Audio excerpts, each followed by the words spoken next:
China. Chagwan. Past its peak. China's rulers will get away with repression in Hong Kong, but will pay a price in the long term. The world has a right to be shocked by China's rapid crushing of civic freedoms in Hong Kong. But outsiders should not be surprised.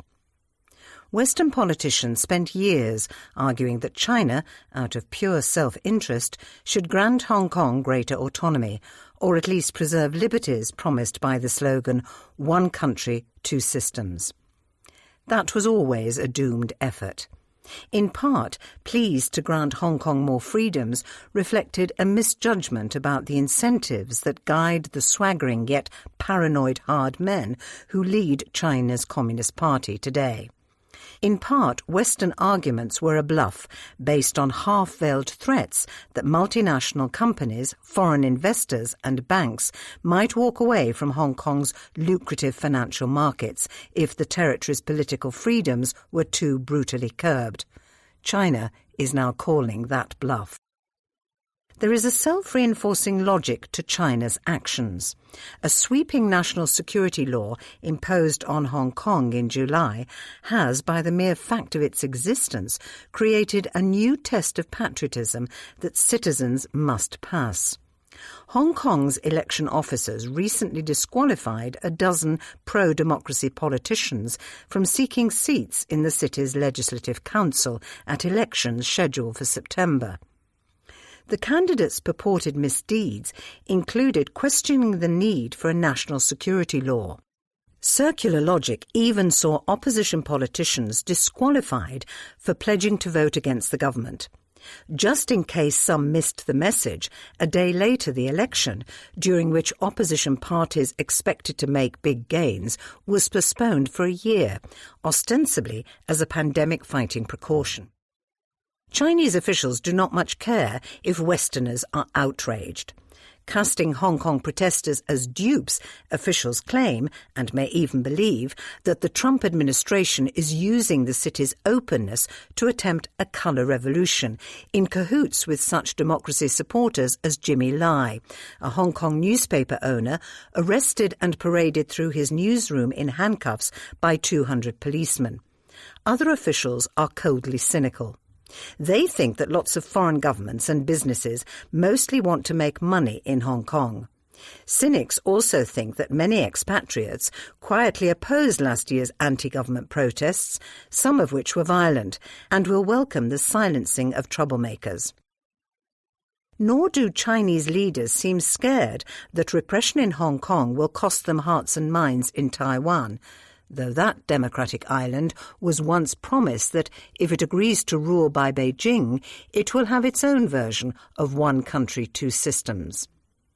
On the mainland, senior figures have told Westerners that the Taiwanese will soon envy Hong Kong's renewed prosperity.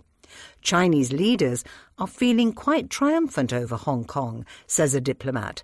They think it's theirs, and this is what they have to do. Chinese rulers are half right. Hong Kong is theirs. It also matters more to them than it does to any foreign government, especially with COVID-19 battering economies. That includes the government of Britain, the city's former colonial master. Britain has offered a path to citizenship for up to 3 million Hong Kongers, drawing Chinese rebukes. However, it is also anxious to promote trade with China, especially after Brexit. On July 28th, European Union foreign ministers expressed grave concern about the national security law, but could not agree on concrete joint actions. Indeed, in Beijing, some European diplomats privately call Hong Kong an obsession of the Anglophone world. Japan is both unhappy about Hong Kong, a close partner, and unwilling to do much about it. Narrowly, China's rulers will get away with crushing Hong Kong's freedoms. But in myriad hard-to-quantify ways, they will pay a price. Chinese officials are quick to allege impure motives when outsiders express concern for Hong Kong. Britain is called nostalgic for its empire. The Global Times, a party tabloid, calls Mr. Lai a traitor to the Chinese race for his past appeals for foreign support. But it is not race treachery if Hong Kongers make common cause with Democrats overseas. Nor is it racism if Westerners find Hong Kong the most comprehensible place in China.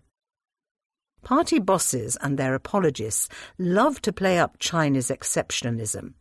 They call authoritarianism a reflection of China's vast size, its poverty, its history, or even its collectivist Confucian culture.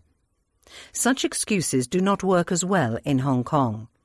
A modern, remarkably open-world city, its hybrid culture includes many familiar Western-style freedoms. That legibility makes its fate unusually important in shaping foreign perceptions of China. Chinese officials insist that last year's protests were a bid to split the motherland and seek Hong Kong's secession. In truth, only a small minority of Hong Kongers support independence, a hopeless dream. Protesters last year talked more about democracy as a way to preserve liberties meant to last until 2047. Those include a raucous free press to hold the powerful to account, schools and universities with a mandate to inculcate critical thinking in the young, and a rule of law in which individuals have inalienable rights. British colonial rulers denied Hong Kong real democracy. But when given the chance to cast meaningful ballots, most voters have consistently supported more direct elections. Now China's rulers have made their preference clear. They hate to be defied and loathe losing elections, so are rolling Hong Kong's freedoms back.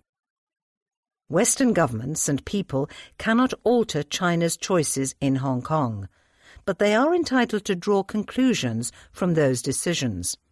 China wants to become a high-technology superpower, selling the world 5G networks, nuclear power stations, or, who knows, a COVID-19 vaccine.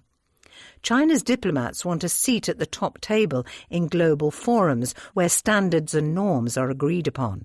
Its universities want to strike partnerships with academic institutions around the world. Those are all reasonable ambitions, but they depend heavily on trust. Repression in Hong Kong will have an outsized impact on whether foreigners trust China. That may anger bosses. It should not be a surprise.